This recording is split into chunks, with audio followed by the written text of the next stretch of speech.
Hello दोस्तों, तो कैसे हो आप। और आज की वीडियो में हम जानेंगे बादलों का बनना, बादलों से बारिश का होना और बादलों में बिजली का चमकना।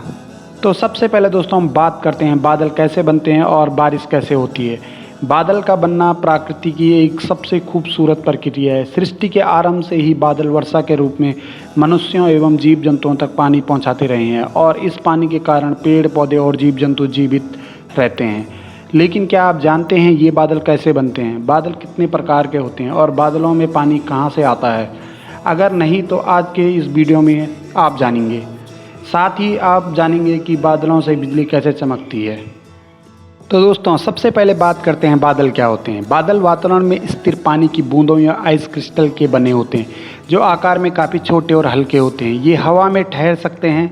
बादल आसमान में जलवाष्प के संघनन से बनते हैं। संघनन की वजह से ही हम जलवाष्प को देख सकते हैं। बादल कई तरह के होते हैं जो पृथ्वी के मौसम और जलवायु का एक महत्वपूर्ण हिस्सा होता है। तो अब बात करते हैं बादल कैसे बनते हैं। बादल आसमान में मौजूद पानी से बनते हैं। यह पानी जमीन से वाष्पित होकर या अन्य क्षेत्रों से आ सकता है। आसमान में हमेशा भाप की कुछ मात्रा मौजूद रहती है जो हमें दिखाई नहीं देती।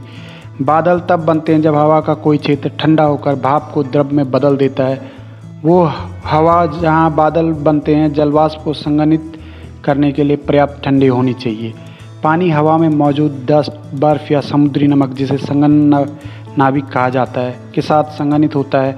बादल किस प्रकार का बनेगा यह बादल बनने वाले स्थान के तापमान, हवा और अन्य परिस्थितियों पर निर्भर करता है।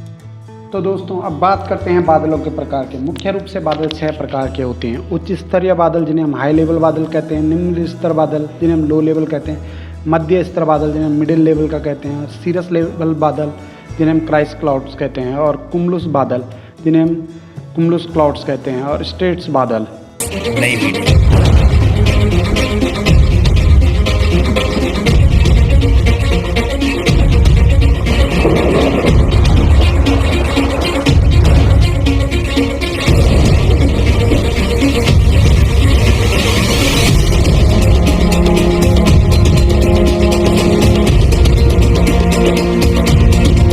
तो दोस्तों अब हम बात करते हैं बिजली कैसे चमकती है और बिजली आसमान से क्यों गिरती है।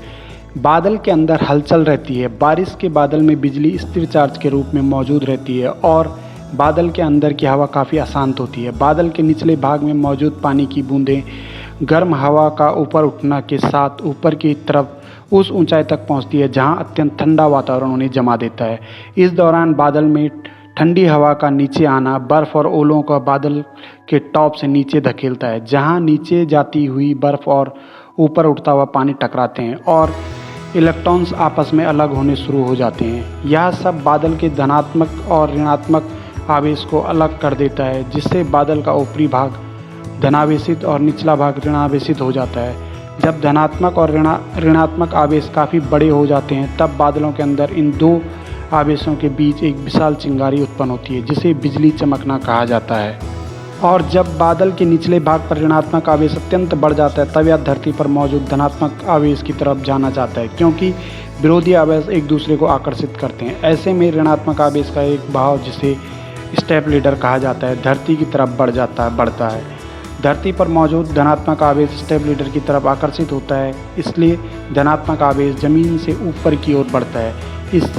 इसके लिए इसे पेड़, लाइटिंग कंडक्टर और अन्य यहाँ तक कि किसी इंसान का सहारा भी ले सकता है। जब स्टेप लीडर और धनात्मक आवेश मिलते हैं तो एक मजबूत इलेक्ट्रिक करंट पावर चार्ज हो जाता है, बादलों में ले जाता है। इस इलेक्ट्रिक करंट को रिटर्न स्ट्रोक कहा जाता है, जिसे हम बिजली की तेज चमक के रूप में देखते हैं।